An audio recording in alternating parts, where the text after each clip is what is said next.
इयत्ता 12वी वाणिज्य विषय वाणिज्य संघटन व व्यवस्थापन म्हणजेच OCM प्रकरण 3 मधील 3.9 उद्योजकता विकासातील नवीन प्रवाह यामध्ये आपण 3 नवीन प्रवाहांचा अभ्यास करणार आहोत. त्यातील पहिला प्रवाह 3.9.1 स्टार्टअप इंडिया. हे शब्द आपण गेले काही वर्षांपासून आपण ऐकत आलेलो आहोत. तर स्टार्टअप इंडिया म्हणजे काय ह्याची आपण माहिती घेणार आहोत. 3.9.2 स्टँडअप इंडिया. दोन्हीमध्ये फार गोंधळ होतो आपला. स्टार्टअप इंडिया म्हणजे काय, स्टँडअप इंडिया म्हणजे काय, आपण या घटकाच्या अभ्यासानंतर तुम्हाला नक्कीच दोन्हीतील फरक हा नक्कीच कळणार आहे.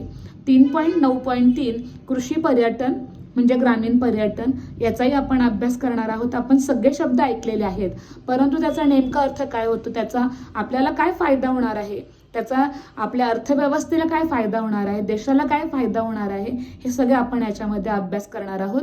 आणि हे सर्व हे युवकांमध्ये व्यवसाय वाढीस लागावा, उद्योजक निर्माण व्हावेत यासाठी या वेगवेगळ्या योजना सरकारतर्फे राबवल्या जातात. या सर्व योजनांचा आपण सविस्तरपणे अभ्यास करणार आहोत. आपण आज पहिली योजना घेणार आहोत ती स्टार्टअप इंडिया. 3.9.1 उद्योजकता विकासातील नवीन प्रवाह. पहिलाच स्टार्टअप इंडियाबद्दल आपण माहिती घेऊया. प्रस्तावना. स्टार्टअप इंडिया हा भारत सरकारचा, 1 मार्काला नेहमी रिकामी जागा विचारली जाते. स्टार्टअप इंडिया हा टिंबटिंबचा एक उपक्रम आहे. तर हा भारत सरकारचा एक उपक्रम आहे. हे 1 मार्कासाठी पाठच करून ठेवायचे. स्टार्टअप इंडिया हा भारत सरकारचा एक उपक्रम आहे. दुसरी एक रिकामी जागा पुढे आहे. याची सुरुवात 2016 मध्ये झाली. म्हणजे स्टार्टअप इंडिया हा भारत सरकारचा उपक्रम केव्हा सुरुवात झाला, तर याचा उत्तर आहे 2016 साली. म्हणजे आजपासून 5 वर्षापूर्वी ही योजना आपण सुरुवात झालेली दिसून येते. देशात स्टार्टअप पर्यावरण संवर्धन करणारी यंत्रणा उभारण्याचे उद्दिष्ट आहे. म्हणजे या स्टार्टअपचं उद्दिष्ट काय, तर पर्यावरण संवर्धन करणारी यंत्रणा उभारणे. म्हणजे अनेक आपण पाहतो व्यवसायामुळे पर्यावरण प्रदूषित होतं, प्रदूषणामध्ये भर पडते, प्रदूषण वाढतं. परंतु या स्टार्टअप इंडिया योजनेचं मुख्य उद्दिष्ट काय, तर पर्यावरण संवर्धन करणारी यंत्रणा उभारण्याचं यांचं मुख्य उद्दिष्ट आहे, की जेणेकरून शाश्वत विकास, चिरंतन विकास आणि मोठ्या प्रमाणात रोजगाराच्या संधी निर्माण होऊ शकतील. किती छान उद्देशानं या स्टार्टअपची निर्मिती झालेली आहे पहा, की शाश्वत विकास सुद्धा यामध्ये होतो, मोठ्या प्रमाणात रोजगारही निर्माण होतो. म्हणजे एकूण चिरंतन विकास साधण्यासाठी स्टार्टअप इंडिया योजनेद्वारे पर्यावरण संवर्धन करणारी यंत्रणा उभारण्याचं उद्दिष्ट ठेवलं गेलेलं आहे. आता आपण या स्टार्टअपचा अर्थ समजावून घेऊया. स्टार्टअप म्हणजे उद्योगाच्या किंवा उद्योजकाच्या आयुष्यातील प्रारंभिक अवस्था. म्हणजे सर्वात पहिली, सर्वात सुरुवातीची, सर्वात महत्त्वाची अवस्था, जिचा प्रवास कुठून सुरू होतं, जिचा प्रवास कल्पनेकडून उद्योग संरचना संलग्न अर्थव्यवहारापर्यंत होतो. म्हणजे कल्पनेकडून सुरुवात झालेला व्यवसाय ह्या उद्योग संरचना म्हणजे अर्थव्यवहार पूर्ण करण्यापर्यंत हा प्रवास चालू असतो. स्टार्टअप म्हणजे काय, तर परत एकदा समजावून घेऊ आपण. स्टार्टअप म्हणजे उद्योगाच्या किंवा उद्योजकाच्या आयुष्यातील प्रारंभिक अवस्था, पहिली अवस्था, सुरुवातीची अवस्था, जिचा प्रवास कल्पनेकडून सुरू होतो उद्योग संरचना संलग्न अर्थव्यवहारांपर्यंत, म्हणजे प्रत्यक्ष अर्थव्यवहार सुरू होईपर्यंत याचा प्रवास हा चालू असतो. स्टार्टअप म्हणजे भविष्यकालीन नफ्याचा विचार करून व्यवसाय सुरू केला की लगेच त्याचा फायद्याचा विचार नसतो, तो भविष्य काळामध्ये त्याच्या नफ्याचा विचार केला जातो. नफ्याचा विचार करून सुरू केलेली अंशकालीन किंवा हंगामी उद्योग संरचना होय.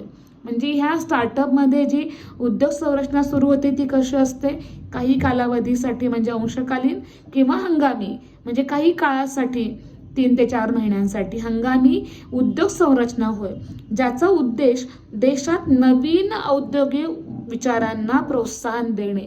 आता आणखी कोणत्या उद्देशानं हे स्टार्टअप सुरू होतं, की नवीन औद्योगिक विचारांना प्रोत्साहन देणे. आपण पाहतो की अनेकांचं शिक्षण घेऊन नोकरी करण्याचं उद्दिष्ट असतं.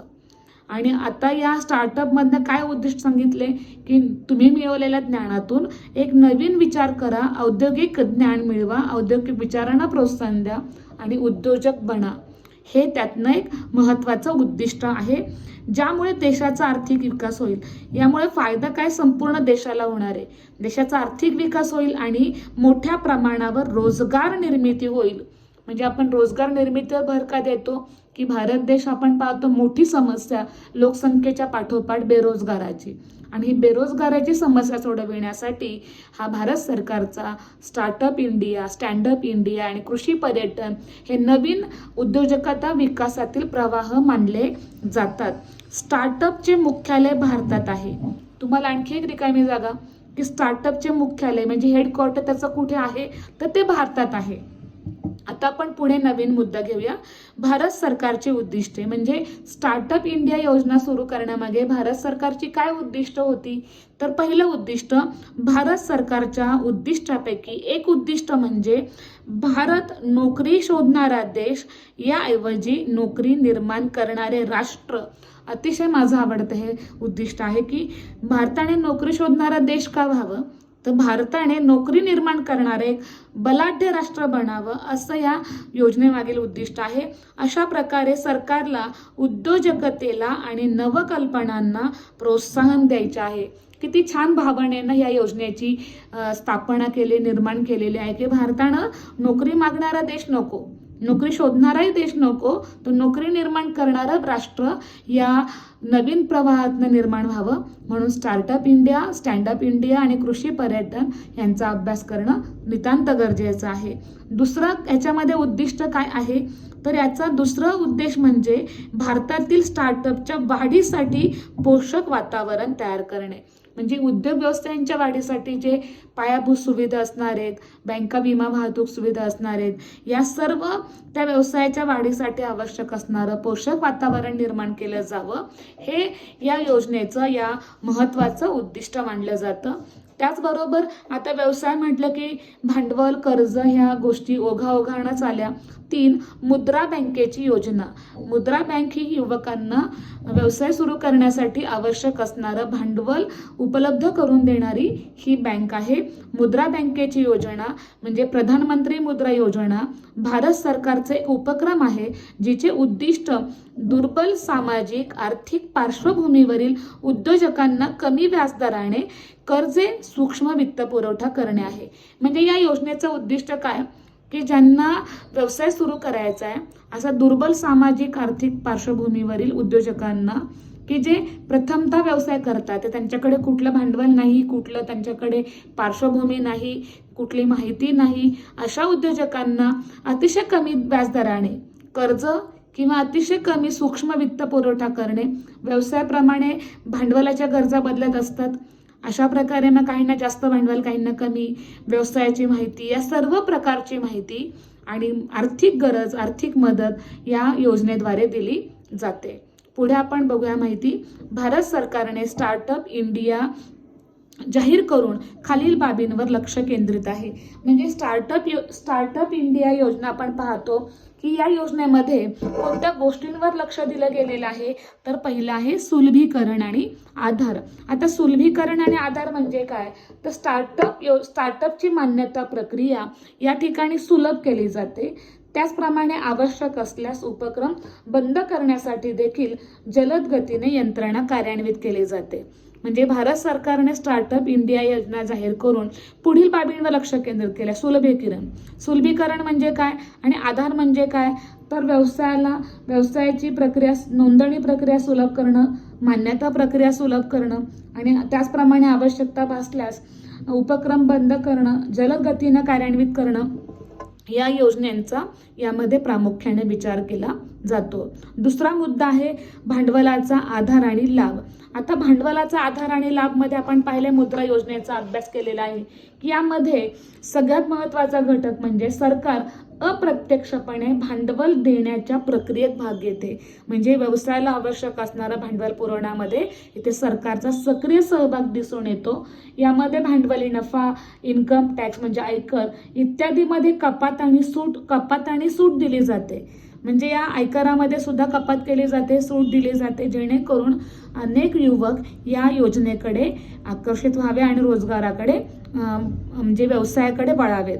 तिसरा महत्त्वाचा घटक उद्योग शैक्षणिक भागीदारी आणि उद्योग आरंभ होईपर्यंत. म्हणजे या उपक्रमाअंतर्गत सरकार उद्योग सुरू होण्यापूर्वीचे प्रशिक्षण प्रदान करण्यासाठी खाजगी क्षेत्राच्या मदतीने स्थापना करणे, विद्यार्थ्यांसाठी नवकल्पना केंद्रित कार्यक्रम सुरू करणे इत्यादी उपक्रम सुरू करण्याचा प्रस्ताव दिला जातो. म्हणजे अशा प्रकारे सरकार या खालील 3 महत्त्वाच्या बाबींवर लक्ष केंद्रित करते. आता पुढची आपण महत्त्वाची माहिती घेऊया. स्टार्टअपची उद्दिष्टे. आता स्टार्टअप जी योजना आहे स्टार्टअप इंडिया, त्याची मुख्य उद्दिष्ट काय, तर पहिले 3 वर्षे करातून मुक्तता. कोणताही व्यवसाय म्हटल्यानंतर पहिले 3 वर्ष हा तोट्यात धरून चालतात आणि या व्यवसायाला पहिले 3 वर्ष करातून सूट दिली जाते, मुक्त केल्या जातं. स्टार्टअप करिता आर्थिक निधी रुपये 10,000 कोटी हा पुरवला जातो. म्हणजे एवढ्या मोठ्या रकमेची इथे उपलब्धता करून दिलेली आहे की स्टार्टअप करिता आर्थिक निधी 10,000 कोटी रुपये हा उपलब्ध करून दिला जातो. देशातील उद्योजकतेला प्रोत्साहन दिलं जातं, 3रं महत्त्वाचं उद्दिष्ट. 4थं उद्दिष्ट संपूर्ण जगात भारताला स्टार्टअप हब म्हणून प्रोत्साहन देणे, म्हणजे भारत हा स्टार्टअप हब म्हणून ओळखला जावा.